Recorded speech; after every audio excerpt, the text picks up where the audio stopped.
Have you ever sat down to read something? A book, a long article, an email that required actual thought and felt a strange resistance you couldn't explain? Not boredom, not tiredness, something closer to friction. Like your mind was pulling away before you even started. That feeling is not laziness. It is not a character flaw. It is evidence of something that has already happened to you.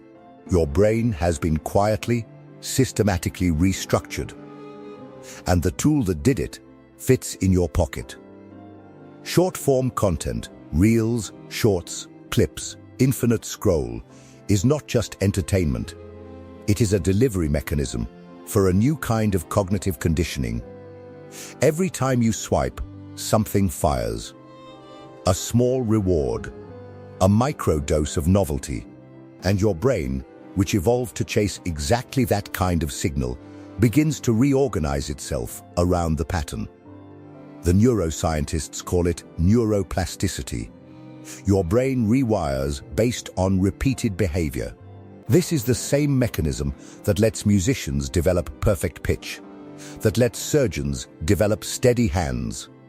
Repetition carves grooves in the neural architecture. The brain becomes better at whatever it practices. You have been practicing distraction for years, and you have become very, very good at it. Here is what no one tells you about the attention economy. It is not designed to entertain you. It is designed to train you. There is a profound difference. Entertainment gives you something and lets you go. Training changes what you are capable of.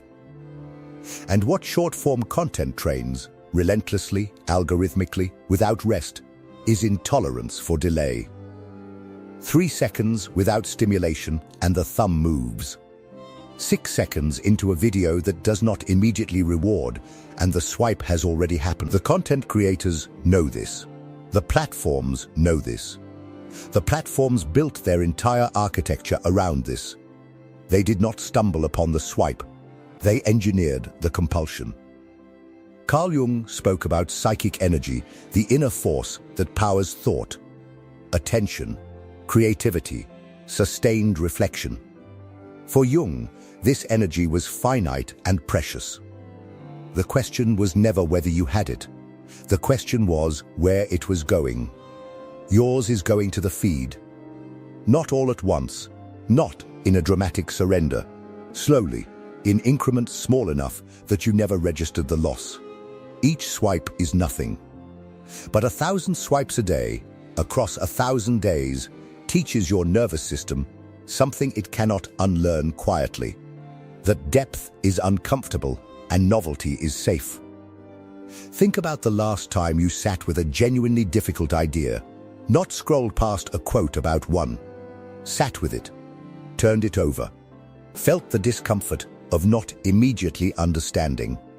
Can you remember? Or does the attempt to remember feel like trying to access a room you have not visited in a long time? That room is still there, but the door has become harder to open. Not because you are less intelligent, but because you have been systematically practicing the avoidance of it. Every time your brain reached for depth and you picked up your phone instead, you reinforced the detour. You taught yourself that the friction of real thought is a signal to escape, not a signal to push through. This is not a metaphor. This is how conditioning works.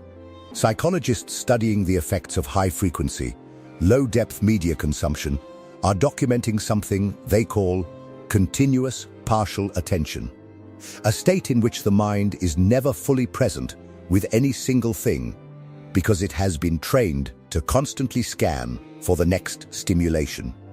It is not multitasking. Multitasking implies competence across multiple streams. Continuous partial attention is something more corrosive. It is the inability to go fully into anything. You can be in a conversation and not be there. You can be watching a film and not be there. You can be with a person you love and not be there. And the unsettling part is that you might not notice you are absent. Because absence has become the default. There is a reason this bothers you to read. It is the same reason it bothers most people who get this far. Because you already knew something was wrong. You felt it in the friction with the book. You felt it in the conversation that could not hold your focus. You felt it in the project you kept circling, but never entered. The awareness was always there. What was missing was the diagnosis. Jung said that what you resist persists. But there is a corollary he understood just as deeply. What you name, you can begin to face. Unnamed, this rewiring operates below consciousness. A slow erosion you experience as vague restlessness, as creative frustration, as the sense that something has been lost, but you cannot identify what. Now you can name it. Your capacity for deep attention, what the researcher Cal Newport calls deep work, what the philosophers called contemplation, what every person who ever built something meaningful depended upon, is not gone. But it is being competed for. And right now, the algorithm is winning. The mechanism is worth understanding clearly, because understanding it changes your relationship to it. Short-form content delivers novelty on demand. Novelty triggers dopamine. Dopamine is not a pleasure chemical, it is an anticipation chemical. It does not reward you for what you have.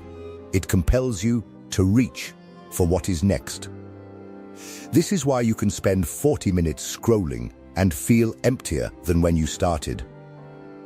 You were not consuming content. You were chasing a chemical that is structurally designed to never be satisfied. And each cycle, reach, reward, shortens the interval your brain is willing to wait between doses.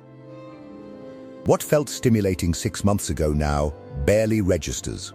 The threshold moves. It always moves upward. This is why the videos get shorter.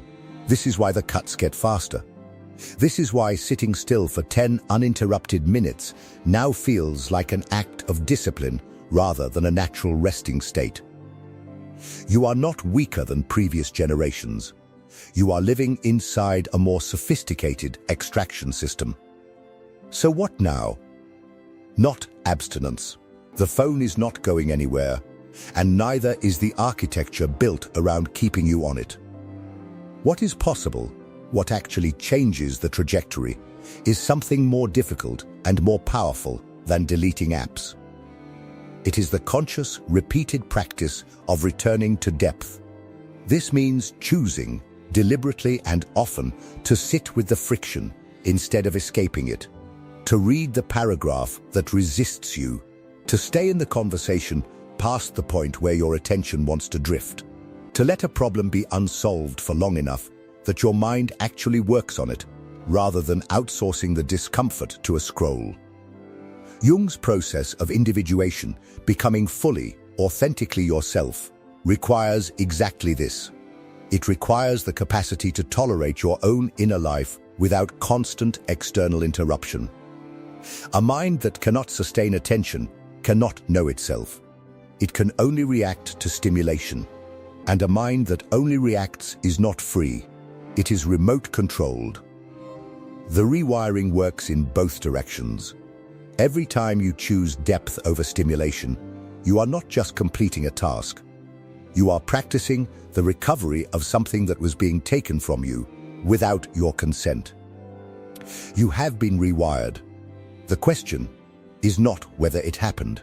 The question is whether you are willing to notice it, and whether, having noticed it, you decide that what is on the other side of the friction is worth fighting for. The people who will think most clearly in the next decade are not the ones with the fastest access to information. They are the ones who can still sit with a thought long enough to finish it. That capacity is not a talent. It is a practice. And it starts the moment you choose, just once, to stay.